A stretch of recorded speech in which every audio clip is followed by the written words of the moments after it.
it's heartbreaking. It's absolutely heartbreaking what, you know, the depths of and the effects of homelessness.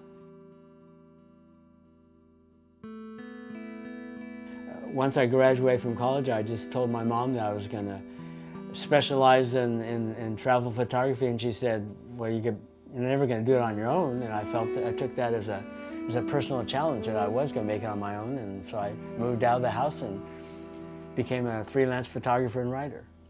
I started work originally for a little magazine in Newport Beach called Sea Magazine. It was a boating magazine, so I did a lot of shooting for them, and quickly kind of expanded the market with Cruising World, Sailing, Sail. I got shot room reviews for them for Condé Nast Traveler in New Zealand, all over Mexico, Bora Bora, Rangiroa. Anxiety and depression kind of combined and gave me a 1-2 punch. And one day I just woke up and I said, I don't know why, but I don't feel like working anymore. And I just, I'm just starting to realize that, you know, maybe mental health has a major control over people becoming homeless.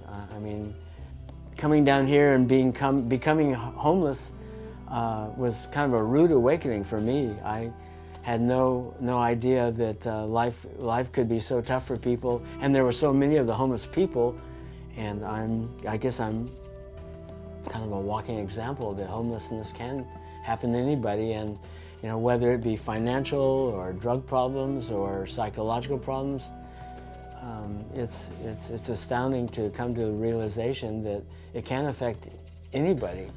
And, you know, it took 2 years out before I became homeless, but I just felt psychologically paralyzed. Something took over me and I just wasn't able to cope.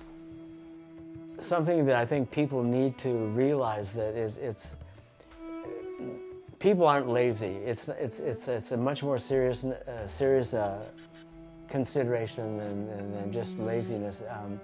Like I say, as I learn more about it, I realize that it's a psychological issue, and it's much more complicated than just throwing money at the homeless people and they'll go away. You can't just build tents and expect that to solve the problem.